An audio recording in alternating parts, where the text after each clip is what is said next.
मैंने कभी सोचा भी नहीं था, सपने में भी नहीं सोचा था। इतना सच है जैसे कि आपको मैं देख रहा हूँ और सुन रहा हूँ और आप मुझे देख रहे हैं, सुन रहे हैं, ये उतना ही सच है। ये फ़ोन मुझे आता है अक्टूबर का लास्ट वीक था और मुझे एक फ़ोन आया, Mushtaq sir how are you, कैसे हैं आप?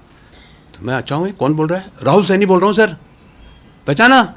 नोएडा में मिले थे। अब सर मैं हकीकत बता रहा हूँ और नोएडा में मुझे हाँ कहना पड़ता है, ये हकीकत है। और मैं क्या, मैं सारे लोग ऐसे बोले हाँ हाँ हाँ, हम लोग बोलते हैं ना हाँ हाँ हाँ या हाँ हाँ पहचान।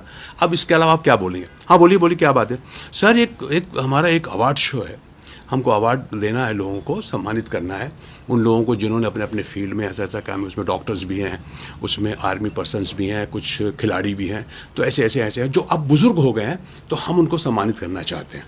मैंने कहा चलो ठीक है ठीक है ठीक है। मैंने कहा कितने कितने लोगों को कम करना पड़ेगा? सर ऐसे ज़्यादा कुछ नहीं सर, कम से 25-30 लोग होंगे हैं, और एक छोटा सा गेट टुगेदर है सर, ये होगा, आपको आना है।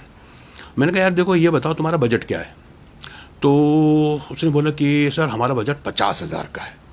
नहीं यार, मैंने कहा ये 50,000 तो कम है। वो मैंने कहा कम से कम 1 लाख रुपए होना चाहिए। सर 1 लाख रुपए तो ज़्यादा हो जाएगा, ऐसा है वैसा, आप कीजिए ना कर सर प्लीज़। सर आप हार्डली 1 घंटे में आप स्टेज में नहीं रहेंगे, हार्डली 1 घंटे में आपको हम फ्री कर देंगे।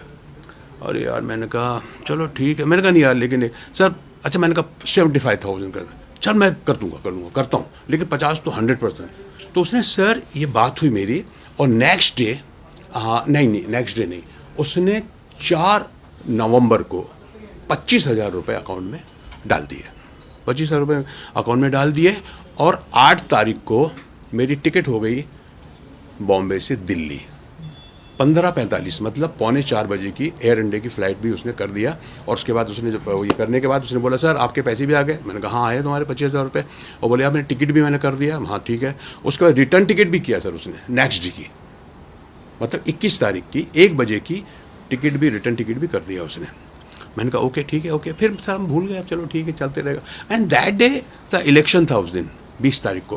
फिर मेरे को अचानक याद आया, मैंने कहा यार उस दिन तो इलेक्शन है। फिर मैंने टिकट देखा, मैंने कहा 3:45 बजे की फ़्लाइट है, सुबह में वोट दे के आराम से हम जा सकते हैं, नो प्रॉब्लम।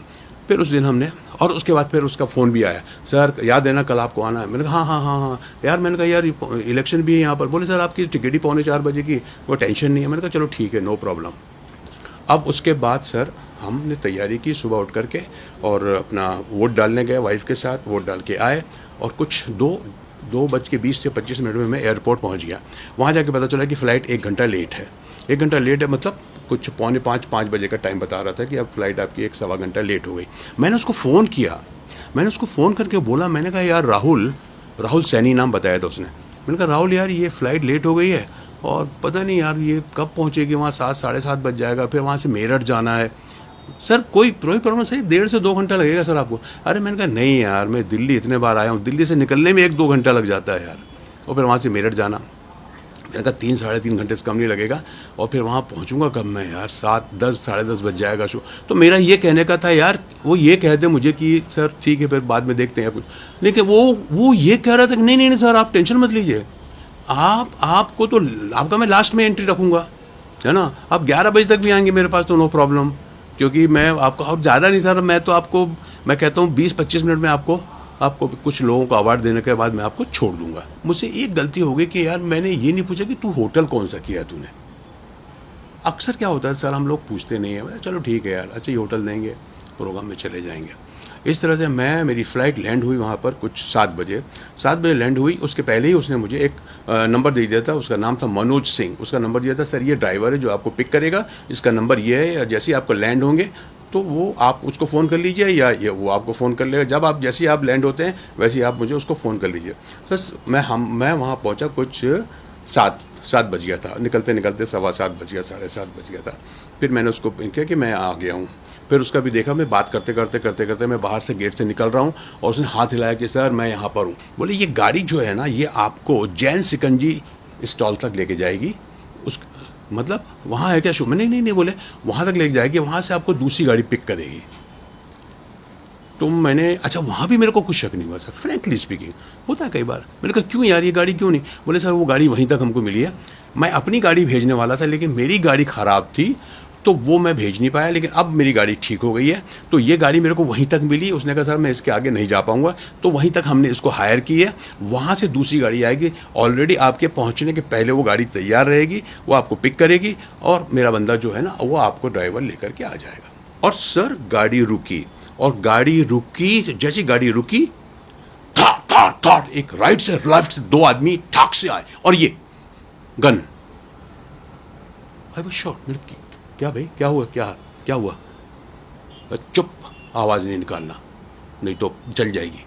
अरे मैंने कहा क्या मजाक, मुझे लग रहा है मजाक हो रहा है, मुझे लगा क्या कर रहे हैं। अब देखिए साहब, वो जो बीच वाली सीट जहां मैं बैठा था, ऑलरेडी एक आदमी बैठा था, अब इधर से एक आदमी और आ गया, इधर आदमी दो आदमी, अब यहाँ चार हो गए, चार के बीच में हम दो हैं अंदर। अब वो मैंने कहा यार ये क्या कर, चुप, बिल्कुल चलो। गाड़ी चलने लगी। गाड़ी जब थोड़ी देर चली ना, तो वो जो बंदा था जो शिकंजी से मेरे साथ बैठा हुआ था, बोलता 1 मिनट रुक रुक रुक रुक रुक रुक रुक। वो उसको उन्होंने निकलने दिया और मेरे को दबोच लिया, तो वो बंदा उतर गया। अब हम लोग जो है, मैं बीच में हूँ और इधर ये है, इधर ये है। सामने वही ड्राइवर जो वहाँ से दिल्ली से लेके आया था, सिर्फ गाड़ी चेंज किया और वो आदमी। इस तरह से हम लोग वहाँ से चले। वहाँ से चलने के बाद सर उन्होंने बिल्कुल चलते रहे और कुछ देर के बाद उन्होंने मेरे को चादर डाल दिया और बोल तुम सो जाओ यहाँ पे, बिल्कुल छुप जाओ, नीचे हो जाओ, कुछ मत करो। मैंने कहा मैंने कहा बस बात नहीं करो बस। मैंने देखा एक 10 बाई 10 का रूम था जो चारों तरफ से बंद था और मेरे सामने कम से कम 6 बंदे थे। मैंने कहा क्या चाहते हो आप लोग? बोले चाहना क्या है, बस पैसा चाहिए, 1 करोड़ की डिमांड कर दी। और वो ट्राई कर रहे थे कि पैसा कैसे आएगा। वो एक आदमी जो था, जो थोड़ा बहुत जानकार था इसका, बाकी लोग तो सब मुझे ऐसे ही लग रहे थे। एक था, बोले यार तेरा पैसा कैसे निकलेगा, ये तो ऐसा तो निकलेगा। उनका ये था कि कैसे पैसे आए जो हमारे नाम पे ट्रांसफ़र ना हो, कहीं कैसे किसके कैसे क्या करे, तू कैश कर। पता नहीं कहाँ से हिम्मत आई, पता नहीं। बस उठा मैं, निकलो यहाँ से, जो होगा देखा जाए। और मैं ये भी देख रहा हूँ कि अगर मैं पकड़ा गया तो मेरी खैर नहीं। 2 यहाँ हैं और नीचे 4 या 5 लोग जो भी हैं, 6-7 थे जो भी, और गन है, सब चीज़ें उनके हथियार सकते। पुलिस की तरफ से मुझे कहा गया है कि सबसे पहले तो जो भी जैसे भी ऐसा फ़ोन आता है तो आप उनसे पूछो कि भैया तुम मेरा आधार कार्ड मांग रहे हो टिकट के लिए, आप अपना आधार कार्ड दो पहले, कि आपका आधार कार्ड आना चाहिए, आपका उसमें एड्रेस वगैरह सब। आधार कार्ड अगर आ जाता है तो सब कुछ जाएगा। ये जो प्रोग्राम है ये कहाँ कर रहे हो आप? तो बोले कि साहब ये प्रोग्राम हो रहा है यहाँ, आप उनका एड्रेस दीजिए, उनका पता दीजिए। उसके बाद अगर हो सके, और बल्कि करना चाहिए कि उस एरिए के पुलिस स्टेशन में आपको इन्फॉर्म करना चाहिए कि साहब यहाँ ऐसा एक शो हो रहा है, मुझे बुलाया जा रहा है, मैं वहाँ पर आ रहा हूँ। ये होना बहुत ज़रूरी है।